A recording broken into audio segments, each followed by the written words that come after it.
আসসালামু আলাইকুম। আজকে শেয়ার করব ঈদ স্পেশাল একটা রেসিপি, সেটা হচ্ছে বিফ শামি কাবাবের রেসিপি। রেস্টুরেন্টের সাথে কিভাবে ঘরেই সহজভাবে বিফ শামি কাবাব তৈরি করা যায় সেই রেসিপিটাই আজকে শেয়ার করব। আশা করি আপনাদের কাছে ভালো লাগবে। আর রেসিপি ভালো লাগলে লাইক করবেন, কমেন্ট করে জানাবেন কেমন হলো, আর চ্যানেলটি সাবস্ক্রাইব করে পাশের বেল বাটনটি প্রেস করে দেবেন। এতে করে আমি আপলোড দেওয়ার সাথে সাথেই নতুন নতুন ভিডিও নোটিফিকেশন আপনি পেয়ে যাবেন। এখন রেসিপিতে চলে এলাম। এখানে 1 কাপ পরিমাণ বুটের ডাল 1 ঘন্টার জন্য নর্মাল টেম্পারেচারে পানি দিয়ে ভিজিয়ে রেখেছিলাম। ডালটা ফুলে যখন ডাবল হয়ে গেছে তখন এটাকে ধুয়ে পানি ঝরিয়ে একটা বাটিতে নিয়ে নিয়েছি। আর এখানে বিফ নিয়েছি আমি 700 গ্রাম পরিমাণ। বিফ কিমা নেইনি, 700 গ্রাম পরিমাণ বিফকে ছোট ছোট টুকরা করে কেটে নিয়েছি। আপনারা চাইলে কিমা ইউজ করতে পারেন। আবার এখানে কিন্তু পরিমাণটা, বিফের পরিমাণটা 500 গ্রাম অর্থাৎ হাফ কেজি পরিমাণও নিতে পারেন, আবার একটু বেশিও দিতে পারেন। বেশি দিলে স্বাদটা আরও ভালো আসে। এখন একটা হাঁড়িতে সেই বুটের ডাল আর বিফটাকে নিয়ে নিলাম, সাথে কিছু মশলা অ্যাড করে দিব। দিয়ে দিচ্ছি আদা বাটা 1 টেবিল চামচ পরিমাণ, রসুন বাটা দিয়ে দিব 1 টেবিল চামচ পরিমাণ, স্বাদ মতো লবণ দিয়ে দিচ্ছি। লবণটা এখানে আমি আমার স্বাদ মতো দিয়েছি 1 চা চামচ পরিমাণ, আপনারা আপনাদের স্বাদ অনুযায়ী অ্যাডজাস্ট করে নেবেন। লাল মরিচের গুঁড়া দিয়ে দিচ্ছি 1 চা চামচ পরিমাণ, হলুদের গুঁড়া দিব 1 চা চামচ পরিমাণ, আর দিব ধনের গুঁড়া 1 চা চামচ পরিমাণ। এবারে দিব সামান্য একটু তেল, 3 টেবিল চামচের মতো আমি তেল দিয়ে দিব। তেল দেওয়ার আগে এখানে আস্ত গরম মশলা দিয়ে দিলাম, একটা তেজপাতা, 3-4টা সবুজ এলাচ, 3টা লং আর 2টো দারুচিনি। 3 টেবিল চামচের মতো রান্নার তেল দিয়ে দিচ্ছি, আর দিয়ে দিব পর্যাপ্ত পরিমাণে পানি। আমি এখানে 2 কাপ পরিমাণ পানি দিয়েছি। এরপরে সব একসাথে সুন্দরভাবে নেড়ে মিশিয়ে চুলাতে বসিয়ে দিব। আর বুটের ডাল আর মাংস রান্না করার সময় যদি পানি শুকিয়ে যায় আর এগুলো সেদ্ধ না হয়, তাহলে মাঝখানে আর একটু পানি অ্যাড করে এগুলোকে সুন্দরভাবে সেদ্ধ করে নিতে হবে। আমার মনে হয় আর লাগবে না, এই 2 কাপ পরিমাণ পানি দিয়েই সব সুন্দরভাবে সিদ্ধ হয়ে যাবে। যেহেতু এগুলোকে আমার ড্রাই করে সিদ্ধ করে নিতে হবে, খুব বেশি ভেজা ভেজা রাখা যাবে না, তাই 2 কাপ পরিমাণ পানি যথেষ্ট। সুন্দরভাবে নেড়ে মিশিয়ে নেওয়ার পরে আমি চুলাতে হাঁড়িটা বসিয়ে দিলাম, ঢেকে দিয়েছি, চুলাটাকেও জ্বালিয়ে দিয়েছি। এখন অপেক্ষা করছি পানিটাতে বলক চলে আসা পর্যন্ত। পানিতে বলক চলে এসেছে দেখতে পাচ্ছেন। এখন আবারও সব নেড়ে নিতে হবে, উপর নিচ করে দিতে হবে। এরপরে আবারও ঢেকে দিব, আর চুলার আঁচটাকে কমিয়ে মিডিয়ামের থেকে লো করে দিব, আর বুটের ডাল আর মাংসটাকে সিদ্ধ হওয়া পর্যন্ত অপেক্ষা করব। তো ফিরে আসছি বুটের ডাল আর বিফটা সিদ্ধ হয়ে যাওয়ার পরে। আর প্রিয় দর্শক, বিফ কিমা টিক্কা আরেকটা রেসিপি কিন্তু আমার চ্যানেলে আছে। সেই রেসিপিটা অনেকেই অনেক পছন্দ করেছেন, তো সেটার 1 লাখ ভিউ আছে। তো লিঙ্কটা ডিসক্রিপশন বক্সে দেয়া থাকবে, যারা মিস করেছেন তারা চাইলে দেখে নিতে পারবেন। আমি প্রায় 30 থেকে 35 মিনিট পরে ফিরে এসেছি, দেখতে পাচ্ছেন পানি কিন্তু একদম শুকিয়ে গেছে, আমার আর পানি লাগেনি। এখন আমি চেক করে নিয়েছি, সব সিদ্ধও হয়ে গেছে। এখন এটাকে নামিয়ে ঠান্ডা করে তারপরে ব্লেন্ড করে নিব।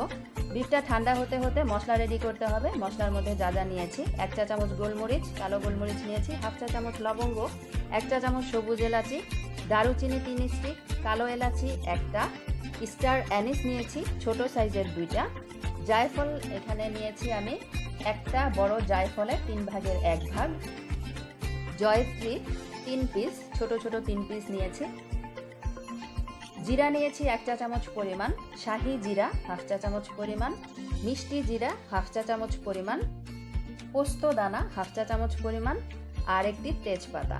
আর আপনাদের কাছে যদি আস্ত ধনে থাকে, সেক্ষেত্রে গুঁড়াটা ইউজ না করে এই মশলার মধ্যে 1 চা চামচ পরিমাণ আস্ত ধনে দিয়ে একবারে ব্লেন্ড করে নিতে পারেন। এখন এই মশলাগুলোকে সব একসাথে ব্লেন্ড করে গুঁড়া করে নিব। ভাজতে হবে না বা টালতে হবে না। সব সুন্দরভাবে ব্লেন্ড করা হয়ে গেলে আমি এখান থেকে 1.5 টেবিল চামচ পরিমাণ ইউজ করব। এই যে বিফ আর ডালটাকেও আমি ব্লেন্ড করে নিয়েছি। ব্লেন্ড করার সময় আমি 2টো ডিম ইউজ করেছিলাম, কোনো পানি অ্যাড করা যাবে না। আর এমনভাবে ব্লেন্ড করতে হবে যেন মাংসের একটু আঁশ থাকে।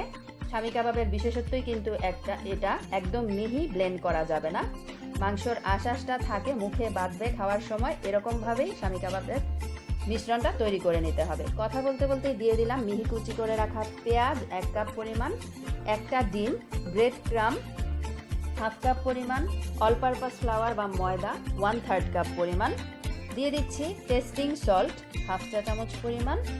রেস্টুরেন্টে কিন্তু ময়দা আর টেস্টিং সল্টটা ইউজ করা হয়। দিয়ে দিচ্ছি চিনি হাফ চা চামচ পরিমাণ, আর দিয়ে দিব লবণ হাফ চা চামচ পরিমাণ। লবণটা বুঝে অ্যাড করতে হবে, যেহেতু সিদ্ধ করার সময়ও আমি লবণ অ্যাড করেছিলাম। এখন দিয়ে দিব সেই তৈরি করে রাখা মশলা থেকে 1.5 টেবিল চামচ পরিমাণ দিয়ে দিচ্ছি। যতটুকু মশলা হয়েছিল তার থেকে অর্ধেকটা আমি এতে দিয়ে দিলাম, আর বাকি অর্ধেকটা বয়ামে রেখে দিব পরে ইউজ করার জন্য।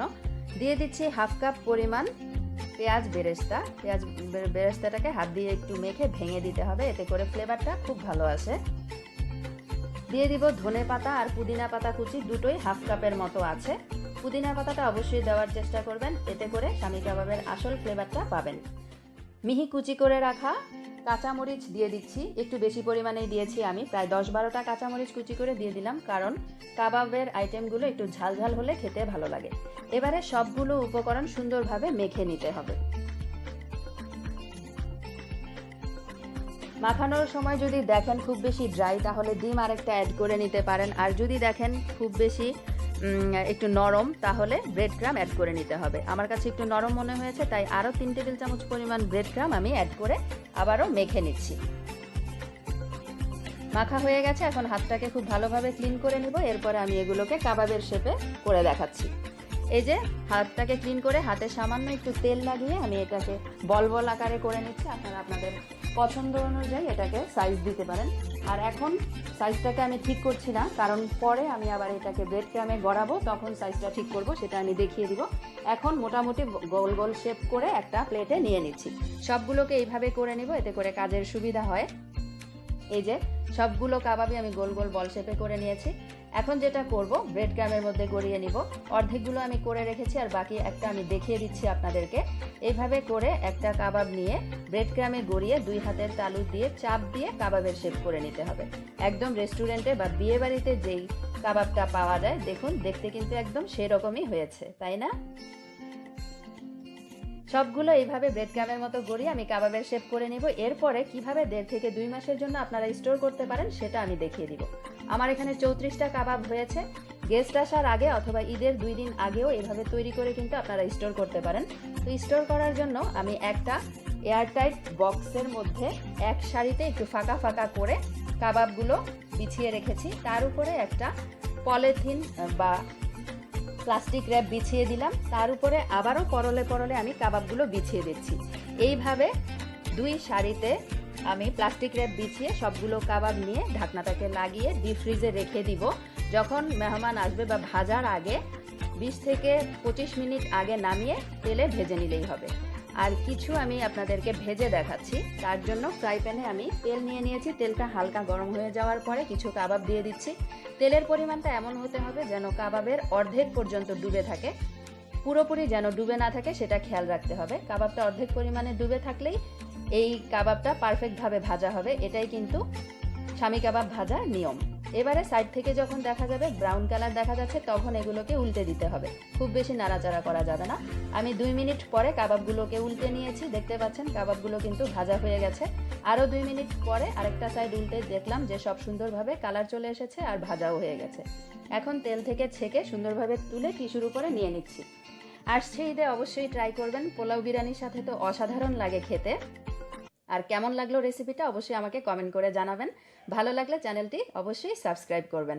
বিদায় নিচ্ছি, সবাই খুব ভালো থাকবেন, আমার জন্য দোয়া করবেন। আল্লাহ হাফেজ।